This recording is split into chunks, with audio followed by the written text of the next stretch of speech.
The early morning sun peeked through the blinds as Staff Sergeant Mark Donovan carried the last box into his new home. After 3 tough tours overseas with his Special Forces unit, he was finally back on American soil for good. The small 2-bedroom house wasn't fancy, but to Mark, it was perfect. A place to call his own, with actual walls instead of tent canvas, and a yard where he could maybe get a dog someday. "Home sweet home," he muttered, setting down the box labeled KTCHN on the counter. His muscles ached from the move, but it was a good kind of tired. The kind that came from building something new rather than surviving something dangerous.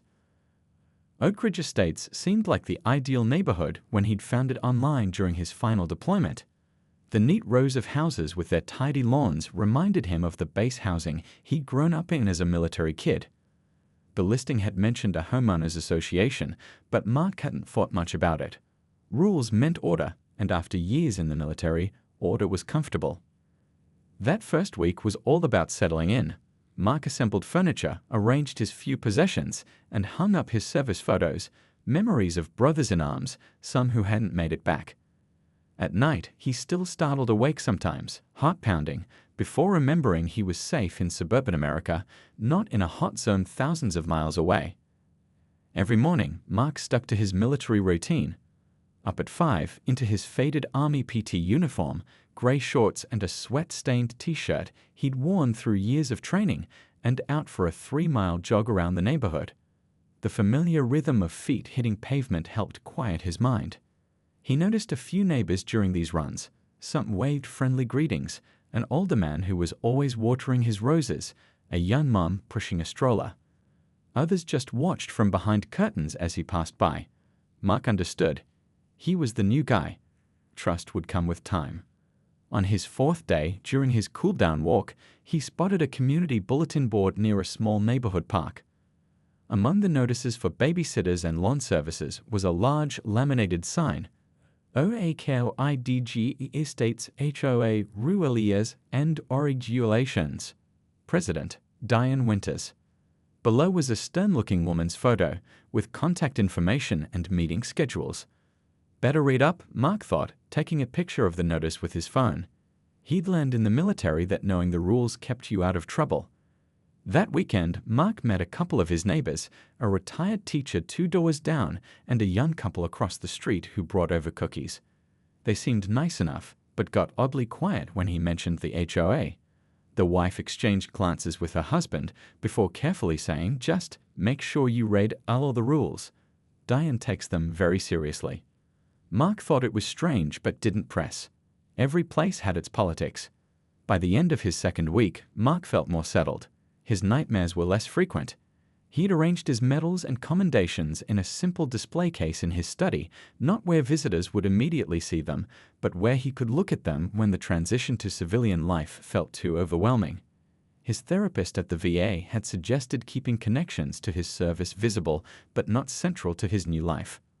One quiet evening, as Mark sat on his front porch with a cold drink, watching the sunset paint the sky in oranges and pinks, he felt something close to peace.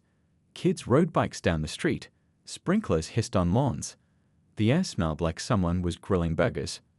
I could get used to this, he thought, taking a deep breath of the cool evening air.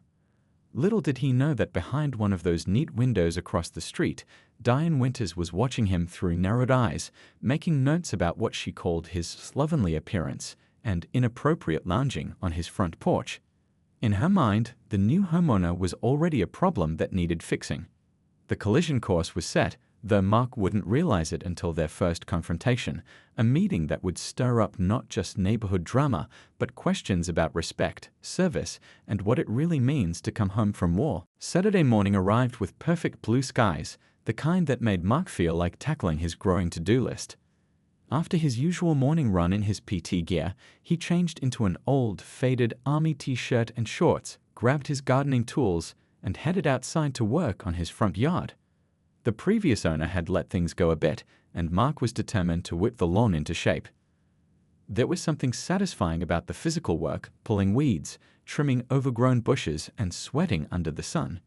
It reminded him of base cleanup duty, except this time, it was his own little piece of America he was taking care of. 2 hours in, Mark was kneeling by the flower bed, digging out stubborn dandelion roots when a shadow fell across his work. He looked up, squinting against the sun, to see a woman standing over him with arms crossed tightly across her chest. Her lips were pressed into a thin line, and her eyes swept over his sweaty t-shirt with obvious disapproval. "Excuse me," she said, her voice sharp enough to cut glass.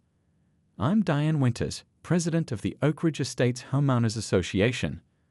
Mark stood up, wiping his dirty hands on his shorts before offering one to shake.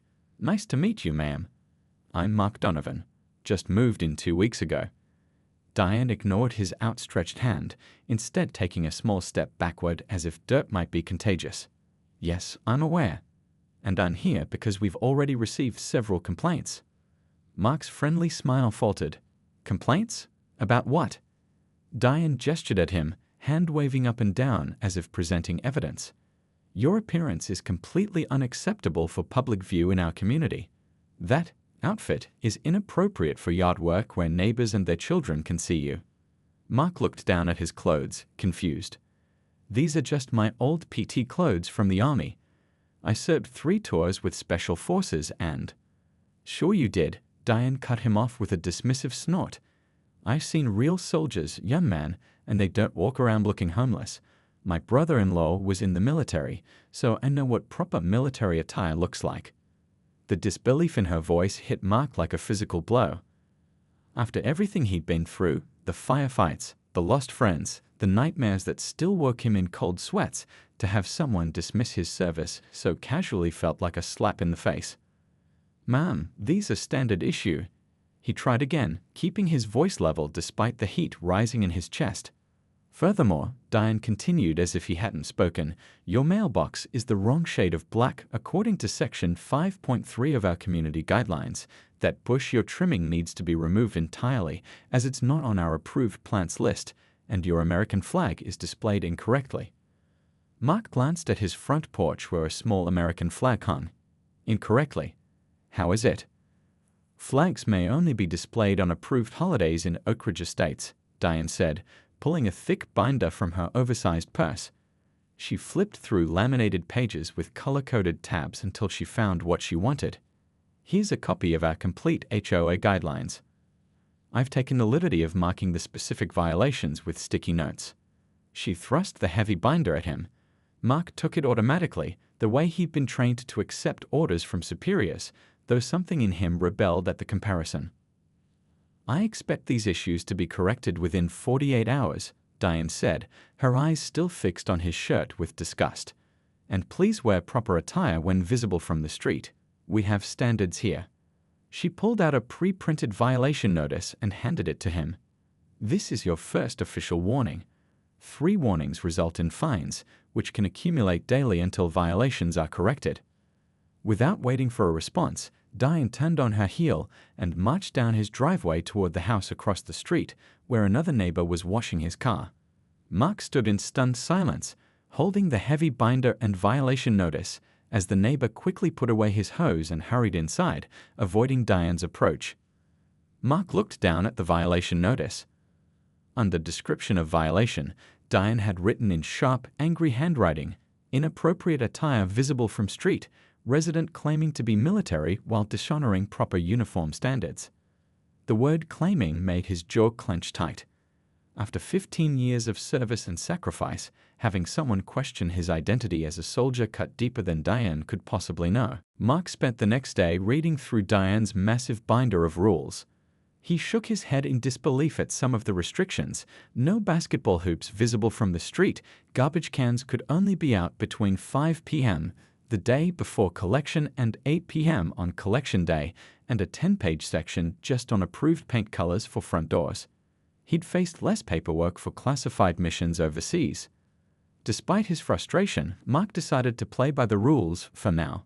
He repainted his mailbox with the exact shade of black listed in the guidelines, removed the unapproved bush, and reluctantly took down his American flag. Each action felt like swallowing a bitter pill, especially removing the flag he'd fought under. 3 days later, just when Mark thought he was in the clear, a new violation notice appeared taped to his door.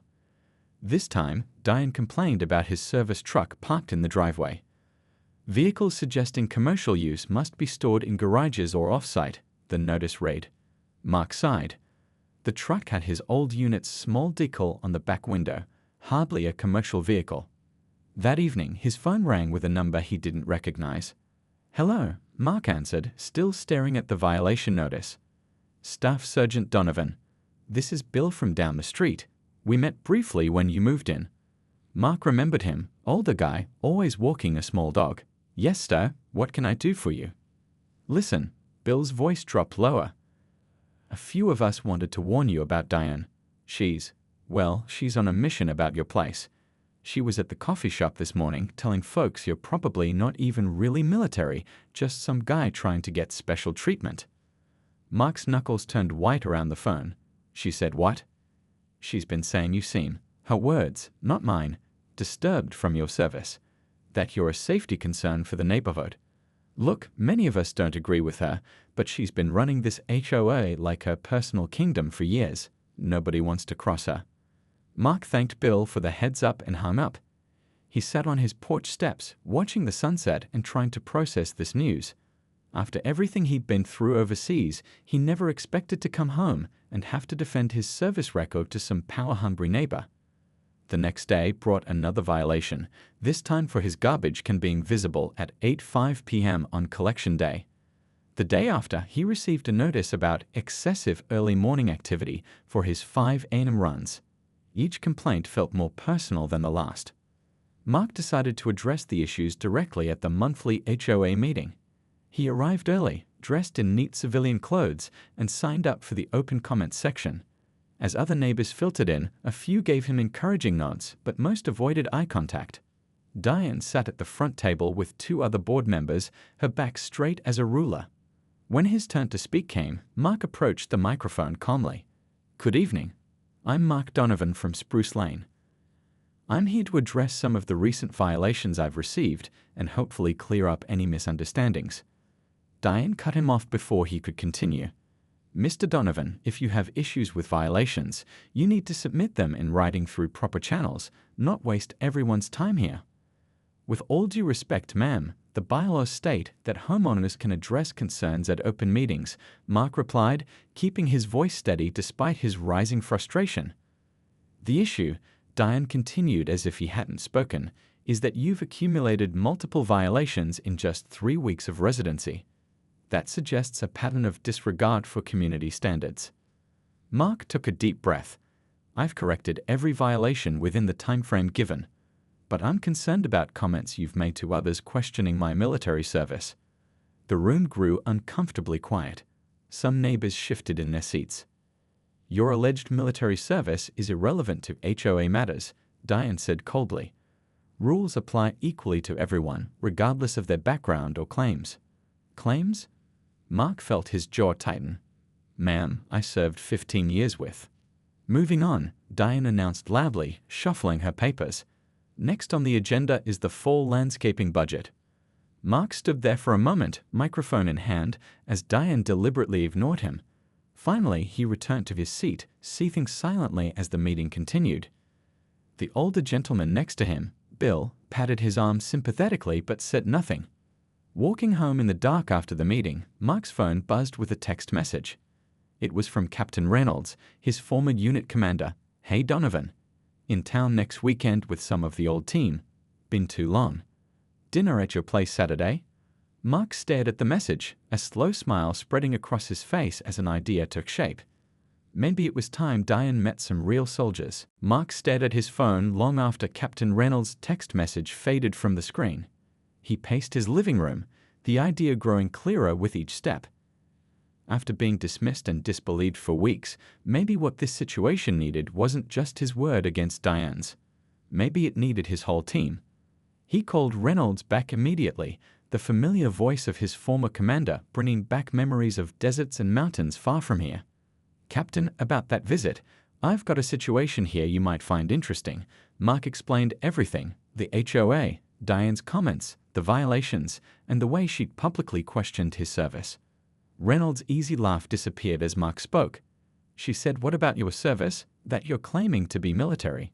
"Yes, sir. Been spreading it around the neighborhood too." A long silence followed before Reynolds spoke again, his voice carrying the calm intensity that had guided their unit through countless dangerous situations. "Donovan, this reunion just got a new mission objective." They talked for nearly an hour, planning the details. By the time Mark hung up, Operation HOA Freedom was taking shape. He felt a familiar rush, the same focused energy that came before a mission. For the first time since moving in, he felt like he was on solid ground. The next morning, Mark spotted Bill walking his dog and jogged over to him. "Got a minute?" he asked, falling into step beside the older man. "Morning, Mark. More trouble with the dragon lady?" Bill asked, glancing around as if Diane might pop out from behind a tree. "Actually, I'm planning something and could use some help," Mark said. "My old Special Forces unit is coming to visit this weekend. Captain thought it might be good for the neighborhood to meet some real soldiers." Bill's eyebrows shot up. "Your whole unit? Here?" "Just the guys from my team," Mark explained. "Thought I'd host a little barbecue. Nothing against the HOA rules, I checked. But I need to spread the word without Diane finding out too soon." A slow smile spread across Bill's face. "Count me in. My son served in the army. I know what you folks go through." He paused. "You know, there are others who aren't happy with how she's been treating you. The Johnsons next door to me, the young couple on Maple with the new baby, even old Mrs. Chen who never says boo to anyone. They've all mentioned it." "Think they'd come to a barbecue?" Mark asked. "For a chance to see Diane get some pushback?" "They'd bring the potato salad and lawn chairs," Bill chuckled. "Leave the neighborhood grapevine to me." Over the next few days, Mark prepared while trying to stay under Diane's radar. He submitted proper paperwork for a small gathering to the HOA board, not directly to Diane, but to another board member Bill suggested might be sympathetic. He cleaned his yard to perfection, even power washing the driveway. Meanwhile, his phone buzzed constantly with updates from his former team. What had started as 5 guys coming for a casual visit had grown. Reynolds had reached out to everyone available from their unit. Guys were driving in from 3 states away.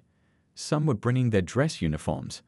One was even calling in favors to get photos from their deployments printed and framed overnight. Thursday evening, Mark was grilling chicken when his doorbell rang. He opened it to find another violation notice. This time for excessive cleaning activities visible from the street. He laughed out loud, startling the teenage delivery person Diane had clearly sent to avoid confronting him directly. "Please tell Mrs. Winters I said thank you," Mark said, still smiling as he took the notice. The teenager looked confused but nodded before hurrying away. Mark pinned the notice to his refrigerator alongside the others. Soon he had a call from Reynolds. "Just checking in. Everyone's confirmed. We've got 12 coming in total," the captain said. "Johnson's bringing his Silver Star. Patel's got the unit photos from Kandahar. Wilson somehow still has that torn flag we carried out during the compound evacuation." "Sir, I just wanted to make a point, not create a whole thing," Mark said, suddenly wondering if this was getting out of hand. "Mark," Reynolds' voice softened, using his first name instead of his rank, "this isn't just about you anymore. When someone disrespects one of us, they disrespect all of us. Besides, the guys need this too. Civilian life isn't always easy for any of us. Sometimes we need to remember who we are." After they hung up, Mark stood in his kitchen, looking at the growing collection of violation notices. Reynolds was right. This wasn't just about him or Diane anymore. It was about respect, not just for his service, but for all the men and women who'd worn the uniform and come home to find themselves strangers in the country they'd fought for. Friday afternoon brought unexpected company. Mark was trimming his hedges exactly to the HOA-approved height of 36 inches when a sleek black SUV pulled into his driveway. The driver's door opened, and out stepped Captain Reynolds, 2 days earlier than expected. "Captain." Mark set down his shears, surprised. "Thought you weren't coming until tomorrow." Reynolds grinned and pulled Mark into a firm handshake that turned into a quick hug. "Decided to come early, get the lay of the land. And please, when not on duty, call me James." The 2 men went inside, catching up over cold drinks. Reynolds, James, had hardly changed in the years since they'd served together. Still fit, still carrying himself with that quiet confidence that had kept their unit alive through the worst situations. "So where's this HOA president I've heard so much about?" James asked, looking out the front window at the peaceful street. As if summoned by the question, a sharp knock rattled the front door. Mark sighed. That might be her now. He opened the door to find Diane standing there with a clipboard and a sour expression. Her eyes widened slightly at the sight of James standing behind Mark, but she recovered quickly. "Mr. Donovan, I've received reports of an unauthorized vehicle in your driveway," she said, pointedly looking past him at James. "And I understand you're planning some sort of gathering tomorrow without proper approval." Mark kept his voice level. "I submitted the paperwork on Tuesday to board member Chen, and this is my friend visiting from out of town." "I don't have any record of approved paperwork," Diane said dismissively. "And guests need to park in designated visitor spaces, not in driveways where they create an eyesore." James stepped forward, extending his hand with a warm smile that didn't quite reach his eyes. "James Reynolds. I served with Mark in the 5th Special Forces Group. 3 tours together." Diane reluctantly shook his hand, her eyes narrowing. "Yes, well, military connections don't exempt anyone from following the rules that maintain our property values." "Of course not," James agreed pleasantly. "Mark was just showing me all the community guidelines. Very thorough. In fact, I was reading that section about visitor parking. Interesting that it only applies to overnight guests, not day visitors. I have the page marked if you'd like to review it." Diane's mouth opened and closed without words. Clearly, she wasn't used to having her rule interpretations challenged. "As for the gathering," Mark added, "I have confirmation from Mrs. Chen that the paperwork was received and approved. I can show you the email." Diane's face flushed. "Well, there are still noise ordinances and limits on attendance. How many people are you expecting?" "Just some old friends," Mark said vaguely. "All very respectful guys. Military, you know." "So you keep saying," Diane muttered, her voice dripping with skepticism. "We'll see about that." After she left, James turned to Mark with raised eyebrows. "She really did just question your service, right to your face, even with me standing here." "Told you," Mark said. "Been dealing with this for weeks now." James shook his head, pulling out his phone. "I'm calling the guys. Some of them were planning to come early tomorrow morning to help set up. Let's see if they can come tonight instead."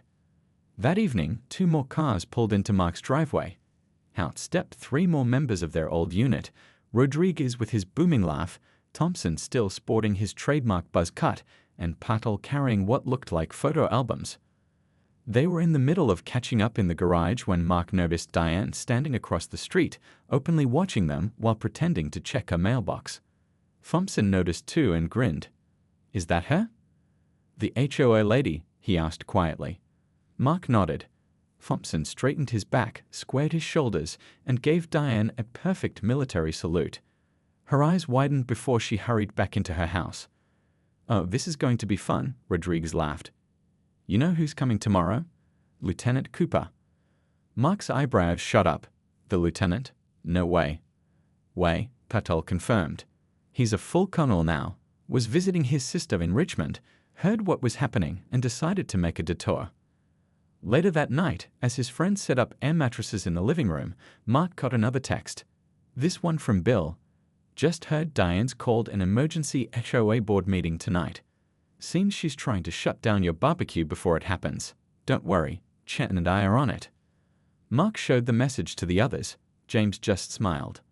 "Let her try. Maybe it's time for a little reconnaissance mission tonight. Think the colonel would mind making an early appearance." Saturday morning dawned bright and clear, perfect weather for a barbecue.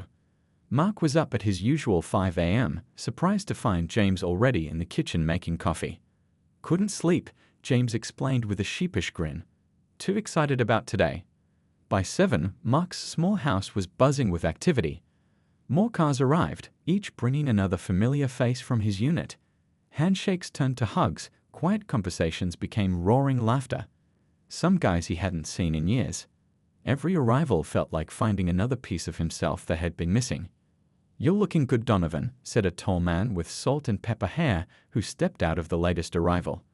Colonel Cooper had aged since Mark last saw him, but his handshake was still firm as steel. "Colonel, sir." "Thank you for coming all this way," Mark said, feeling a surge of pride that his former commanding officer would show up for this.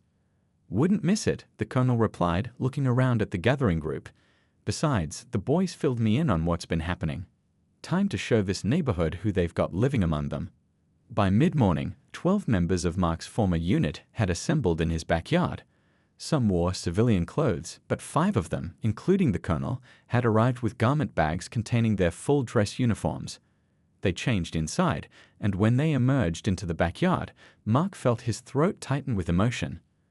There they stood, medals gleaming in the sunlight, uniforms crisp and perfect, the physical representation of years of shared sacrifice and brotherhood.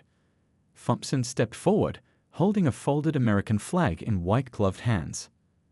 "Thought we could use this today," he said quietly to Mark. "It's the one from base when we got back from our last tour." Mark nodded, unable to speak for a moment. Together, they'd properly unfolded the flag and mounted it on the brackets Mark had installed on his porch last night. Brackets that exactly matched the HOA-approved specifications for flag display. The men worked together setting up tables, firing up the grill, and arranging food. It was just like old times preparing for a mission, everyone knowing their role without having to be told. Rodriguez handled the grill, claiming no one else could properly cook a steak. Patel and Thompson set up a table with photos from their deployments, carefully selected images that showed their unit at work building schools, delivering medical supplies, and training local forces. Nothing classified, Patel assured Mark, but enough to show what we actually did over there. Around 11:30, Bill arrived with a dish of his wife's famous potato salad. His eyes widened at the sight of the soldiers in their dress uniforms. "Wow," he said simply. "This is something else." More neighbors began to arrive, cautiously at first, the young couple from Maple Street, Mrs. Chen from the HOA board, the retired teacher from down the block. Each was welcomed warmly, offered food and drinks, and introduced to the soldiers. Soon Mark's backyard was filled with conversation and laughter. The colonel moved through the crowd with natural ease, shaking hands and chatting with neighbors. Mark overheard him explaining to Mrs. Chen about their unit's work overseas. "Donovan was our communications specialist," the colonel was saying. "Saved our entire team during an ambush when our radios went down. Rigged up a connection using parts from a damaged vehicle. Kept his cool under heavy fire." Mrs. Chen looked at Mark with new eyes. "We had no idea," she said. "He never mentioned any of this." "That's Mark," James chimed in, never one to brag. "But there's a reason he earned those medals." The gathering grew larger as word spread. Neighbors called friends. Children played in the yard while adults mingled and talked. Mark had expected maybe 20 people, now there were close to 40. Then, at exactly noon, Diane arrived. She marched up the driveway in her typical fashion, clipboard in hand, clearly ready for confrontation.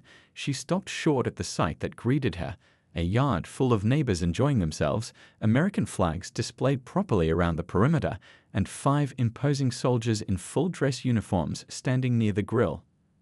Her eyes darted from face to face, finally settling on Mark, who was talking with Bill and the colonel.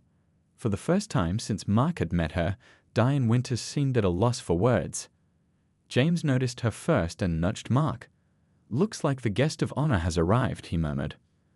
Mark turned, meeting Diane's stunned gaze across the yard. Every person present seemed to sense the moment, conversations quieting as attention shifted to the showdown they'd all been secretly waiting for. The backyard fell quiet as Mark walked across the lawn toward Diane. He could feel everyone watching, but he kept his eyes fixed on the HOA president, who had made his life difficult since day one. "Good afternoon, Mrs. Winters," Mark said calmly. "Glad you could join us. There's plenty of food if you'd like some." Diane clutched her clipboard tighter. "This gathering exceeds the approved number of guests, and I never received proper notification about." She stopped mid-sentence as Colonel Cooper approached, standing tall in his dress uniform with rows of medals across his chest.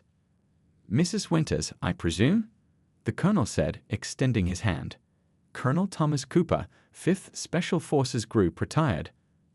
I understand you've had some concerns about Staff Sergeant Donovan's military background."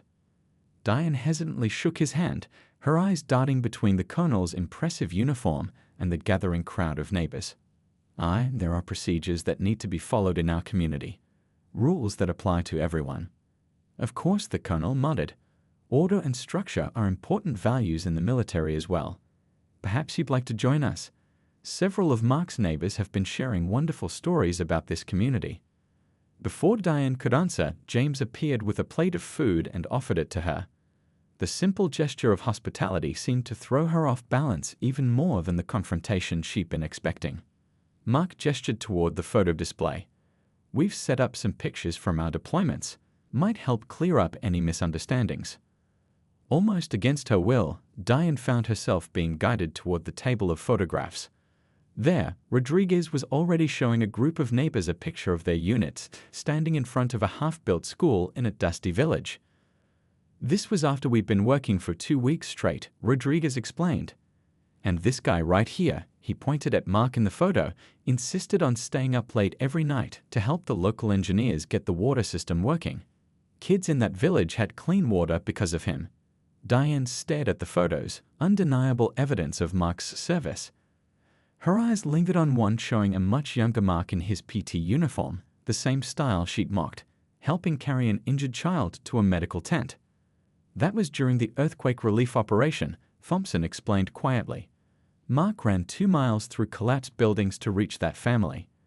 The colonel cleared his throat. Mrs. Winters, I understand there's been some confusion about Staff Sergeant Donovan's military service and his PT uniform. I may have made some assumptions, Diane admitted reluctantly. From across the yard, Bill called out, You know what they said about assumptions, Diane? A ripple of laughter moved through the crowd, breaking some of the tension. The colonel reached into a folder he was carrying and pulled out a document with official seals. This is Mark's service record. 27 months in combat zones. 2 Purple Hearts. Bronze Star with Valor. The kind of soldier any community should be proud to have as a neighbor. Diane's face flushed red as she looked at the document, then at the neighbors watching, many of whom were hearing about Mark's achievements for the first time. Mark stepped forward. Mrs. Winters, I don't want special treatment. I just want to be treated with the same respect I've shown to you and the HOA rules. The same respect I showed our country by serving it. A long moment of silence followed. The entire gathering seemed to hold its breath. Finally, Diane's shoulders slumped slightly. It appears I've made a serious error in judgment, Mr. Donovan. Staff Sergeant Donovan, she corrected herself. She looked around at the neighbors, many of whom were nodding in agreement. Perhaps we could start over. Before Mark could respond, Mrs. Chen stepped forward. Actually, Diane, I've been meaning to talk to you about that. Many of us feel that HOA has become too restrictive lately. Maybe it's time for some new perspectives on the board. Several neighbors murmured in agreement. We're having an election next month, Bill added. Mark, have you considered running for the board? The suggestion caught Mark by surprise. I hadn't thought about it. You should, Rodriguez chimed in, clapping him on the shoulder. You led us through worse situations than an HOA meeting. As the conversation turned to community matters, the party atmosphere returned.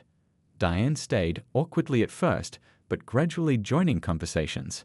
Mark noticed her talking quietly with the colonel for nearly half an hour. Later, as the afternoon stretched into evening, neighbors lingered to help clean up.